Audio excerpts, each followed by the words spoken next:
കരുനാഗപ്പള്ളി ക്ലാപ്പന പ്രിയദർശിനി കലാസാംസ്കാരിക വേദിയുടെയും ഗ്രന്ഥശാലയുടെയും സംയുക്ത ആഭിമുഖ്യത്തിൽ 15ാമത് professional നാടകോത്സവമായ നാടകരാവ് 2025 September 11 തുടക്കമാകും.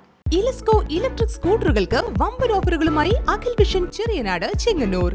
വെറും 10 രൂപയ്ക്ക് 150 കിലോമീറ്റർ വരെ യാത്ര. സ്മാർട്ട് ജനറേഷനു വേണ്ടി smart scooter. Akhil vision Cheriyanad Chengannur. Clappana Priyadarshini കലാസാംസ്കാരിക വേദിയും അതിനോടനുബന്ധിച്ച് പ്രവർത്തിക്കുന്ന ഗ്രന്ഥശാലയുടെയും സംയുക്ത ആഭിമുഖ്യത്തിൽ ഞങ്ങളുടെ 15ാമത് നാടകോത്സവം ഈ മാസം 11-ാം തീയതി ആരംഭിച്ച് 15-ാം തീയതി അവസാനിക്കുന്നു. കഴിഞ്ഞ 14 വർഷക്കാലം ഏതാണ്ട് 120ഓളം നാടകങ്ങൾ നാടകോത്സവത്തിലൂടെ ഞങ്ങൾ ജനങ്ങൾക്ക് മുന്നിൽ കാഴ്ചവെച്ചു. ഈ വർഷം 11-ാം തീയതി ആരംഭിക്കുന്ന ഈ നാടകോത്സവത്തിന്റെ ഔപചാരികമായ ഉദ്ഘാടനം ബഹുമാന്യനായ CR മഹേഷ് MLA നിർവഹിക്കും.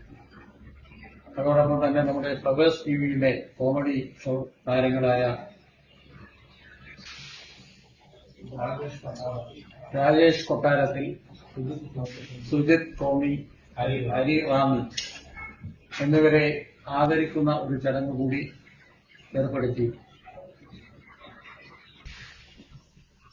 ജനപ്രതിനിധികളും കലാസാംസ്കാരിക രംഗത്തെ പ്രമുഖരും ഈ ഉദ്ഘാടന സമ്മേളനത്തിൽ പങ്കെടുത്ത് ആശംസകൾ അർപ്പിക്കും. വൈകിട്ട് 7 മണിക്ക് അമ്പലപ്പുഴ സാരഥിയുടെ നവജാത ശിശു വയസ്സ് 84 എന്ന നാടകം അവതരിപ്പിക്കും. 2-ാം ദിവസത്തിൽ നമ്മൾ തിരുവാതിര മത്സരമാണ് വൈകിട്ട് 3 മണി മുതൽ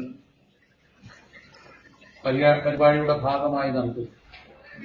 വരവിള EV മലക്കലിൽ വിജയമ്മയുടെ സ്മരണാർത്ഥം നടത്തുന്ന തിരുവാതിര മത്സരത്തിൽ എവർ റോളിംഗ് ട്രോഫിയും ക്യാഷ് അവാർഡും ഉണ്ട്. അത് വൈകിട്ട് 7 മണിക്ക് കോഴിക്കോട് സങ്കീർത്തനം അവതരിപ്പിക്കുന്ന കാലം പറക്കണ എന്ന നാടകവും 3-ാം ദിവസമായ 13-ാം തീയതി വൈകിട്ട് 4 മണി മുതൽ 5 വയസ്സ് മുതൽ 10 വയസ്സ് വരെയുള്ള കുട്ടികൾക്ക് ഉള്ള സിനിമാറ്റിക് ഡാൻസ് മത്സരം അന്ന് വൈകിട്ട് 7 മണിക്ക് തിരുവനന്തപുരം അജന്ത ക്രിയേഷൻസ് അവതരിപ്പിക്കുന്ന വംശ എന്ന നാടകവും 4-ാം ദിവസമായ 14-ാം തീയതി വൈകിട്ട് 4 മണി മുതൽ പ്രശസ്ത കവികൾ പങ്കെടുക്കുന്ന കാവ്യസന്ധ്യയും 6 മണി മുതൽ കൊല്ലം മൂൺലൈറ്റ് ക്രിയേഷൻസ് അവതരിപ്പിക്കുന്ന 1 മണിക്കൂർ നീണ്ടു നിൽക്കുന്ന ഒരു ഏകപാത്ര നാടകം ഈ നാടക രാവിനോടനുബന്ധിച്ച് നമ്മൾ നടത്തുന്നു.